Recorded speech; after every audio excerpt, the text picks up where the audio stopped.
All right, so this is a short tutorial on how to organize um, the live groups or community groups using our Planning Center groups. So over here, what you have are all the list of the current groups. So what we'll do is we'll start from the very beginning on how to create large group types. So the first thing is when you go to groups, you have the setting icon, and so you click on here and you go down to group types. And so this is where you can add all the different types of groups that you want to create. So there's live groups here. You can have small groups. If I don't know, seasonal classes. Last time we had facilitators training, I also created one, and also for unique groups for whatever type of volunteering groups or anything you may want. So the first, obviously, just go up here, just add group type, and then just type the name of the type of group you want. For example, we say like pastoral staff, and then you can choose whatever color you want. Okay, let's make it green for whatever, and then you can write a short description. Yo. All right, and so in anything else, whether you want the chat to be enabled or whatever, or you want this group to be visible on the Church Center app or not, so this is where you can do all that, and then click save, and then you have created your own group. There we go. All right, let's go back here. And so then from here, I'm going to go back to the group types. There we go. All right. And so you can choose various things on who will be the people to manage the groups or anything like that, if there's anything. And also anything unique about the groups. For example, live groups, you all the different descriptions or whatever you want to write. Or if you don't want the group to exist anymore, let's say for example this one, then we can delete. All right. And then that's it, and then the group is gone. But when you delete the group, then everything in that group type is gone. All right, so let's go here to groups, and over here you have all the different groups, and so you can filter them to check whatever particular type of group you're looking for. For example, if you have unique groups, you can click on that. If there are any groups within that, then it's easy to do. Or you can, let's go back to, okay, let's take live groups. Okay, so over here, then you have all these different live groups. So if you want to add more groups, then it's very simple. Just, of course, click here on new group, and then you type the name of the group, and then also where it falls in the group types. Okay, in this case live groups, and then create a group. There you go. So when you create a new group, this is basically the setting you'll get. Then you can go to settings. The settings here, you can still change the name of the group, and then from here you can even add an image. You can do an image from your computer, or free photos from the internet. I'm just choose one. Here you go. All right, and then so this, there we go, and short description.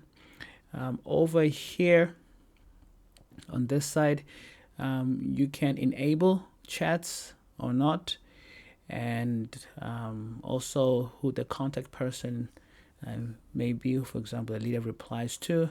In this case, I just made it default to AIM Busan, which is, well, us actually. And Here, this is where you do whether the leader can take attendance or not. I think it'd be very good to do that. Security, this one is not recommended, especially if the person is just a normal person. But if you click on this, then the group leader will be able to have access to the whole planning center groups and see all the private information about people. So I do not recommend it. So absolutely not. Let me see what else. Everything else is very easy to do. Yeah, the location, pretty much the church, and then over here you can put whether you want the group to be visible on Church Center app or not. You can do listed, that means be visible, or unlisted, basically mean private, they cannot see. And over here you can decide whether you want people, whether it's open to enrollment or not. So you just click on this, and then that means people are free to join. So that means if you do listed and request to join, then that is good. If it's open, then you can, the best thing will be for the people to request to join. And so that means you yourself have to allow the people to join, so it's not automatic. Or you can just simply do it simply by putting this one. That means basically first come, first serve. You have absolutely no control of who goes into the thing. It's just only first come, first serve. So far, what we've been using is this one, the request to join. So we do this. So once you have this request to join, and then you put this or this one if you want to make things so much easier and faster, and you make it visible on Church Center app. These are very important, right? Because then the people can use the apps, and then you can then be able to enroll. And if there's a specific enrollment period, then you can do that or not. And then this one, this is when you put a cap of how many people per group. For example, let's say 12, right? 12 people in a group, and so that includes the leaders as well. Now you can say including pending members, so that means you don't have many people requesting to join a particular group. So it will be, so if you have 10, for example, 10 active members, and then only 2 who request to join, maximum 2 will be allowed there, and no more than that. All right, no more than the cap. So I think this was good to add, to do. Let me see. So over this one, I mean, it's your choice. What do you think? And over here, you can say make notifications. So that means if the group has more than, let's just make it 10, then it'll send notification that it's almost reaching the cap. So you'll get an alert on the planning center, or even on the emails as well. All right, so the enrollment part and the visibility part, these are very, very, very important for people to join. Either you open for enrollment or you close it. You make it visible on the planning center, on the Church Center app or not, but I think this is very important to have that. Have people request to join. That means that you have to approve every request, or if you don't want to approve anything, just first come, first serve, then it's just this. All right, that is the key thing. And then from here, just I think all of these are pretty easy to do. Reminders, I think this one you don't need to do this. It will just do by itself. All right, so and then from here, then you just Ask for RSVP. You don't need to ask for RSVP. Just cancel. Don't need to RSVP anything. And over here, then this is where you write the schedules for the groups. For example, if it's a weekly meeting on Sunday from, let's just say, 1 p.m. to 2:30 p.m. So, and then, because when you do this, then this will allow the leaders, whoever takes attendance, to be able to take attendance on that day. Because if you don't set this, then the leaders will not be able to take attendance at all. Right. So you need to set the schedules so that they are able to take attendance, or whoever the leader is. All right. So next thing is you need to add the members in. So it's very simple. Just add a person, and then if it's a member, if you have any, it's always good to start with the leaders, whoever the leader is. So you click on the person, and then you can notify them by email or not, and you just add them, and voila. And so this says a member. Now you can change the status of the individual. For example, you can click edit, and then you can make this person a leader, which means they'll be able to have, to create events and have to do some additions, whatever. I've never done that. I've never given anyone leadership status. It's always been a member. So just a member and can take attendance, right? And then just update. You can do this with more than one person. If you have a couple of people, there you go. Just say add here. Let's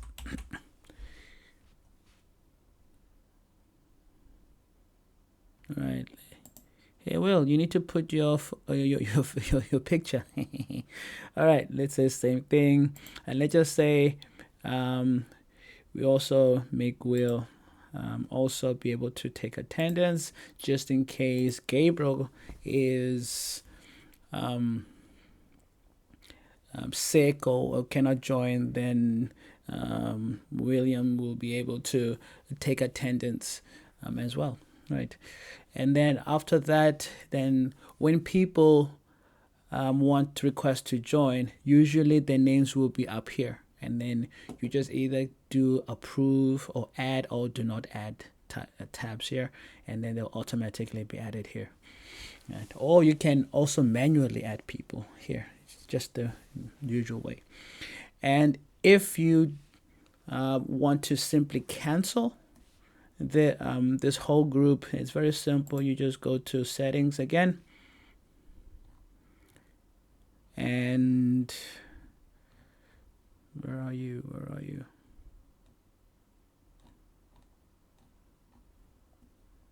And here we go. Here we go. Action, and here you'll be delete group. You click on that. It tells you, okay, you delete everything. You say delete group, and then so then you type all data for testing.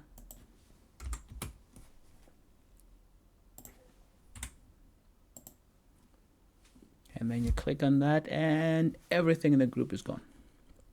Right. So with the existing groups, these are the groups that exist right now. You can community groups, and so even to change that, so far I've closed down everybody. So you just go to settings, and then you can change the name of the group, and also what type of group it is. So simply they just have to be clear what is it that you want. Everything else is pretty much set. As you can see, it's a thing of it's open, it's listed, and it closes on okay, let's say 11, make it 12, and I can say including this one, and I think that's about it. Right. There's no save button. It saves automatically. And then voila. And so the only thing then will be, let me go back to settings.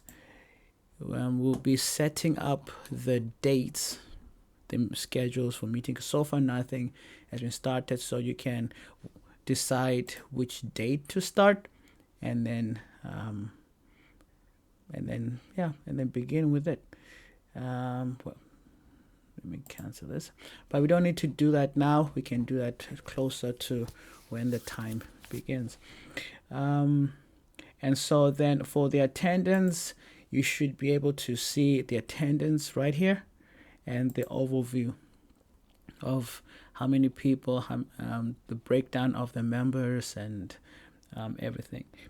Resources, this is where we shared the resources. If you have any questions, KakaoTalk usually is faster.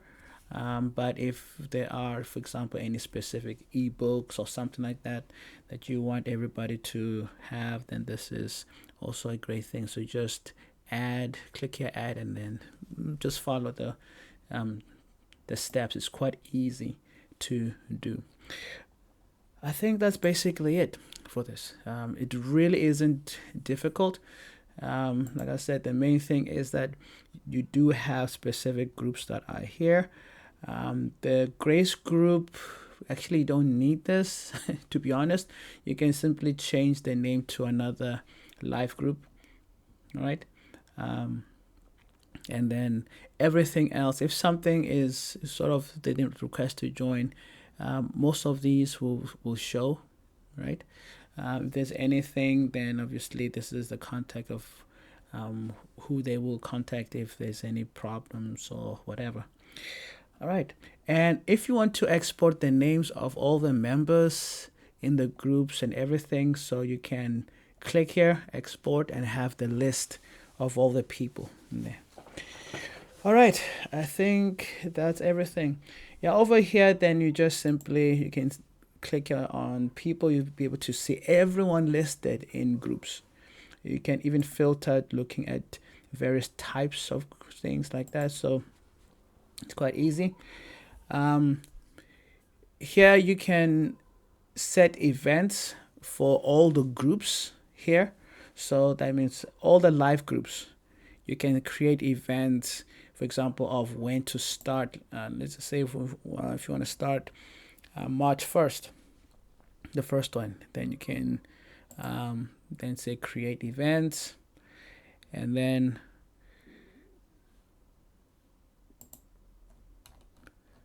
right, I think you can choose all the different groups that you want to do for, and then for example you can say weekly blah blah, or you can go here more options.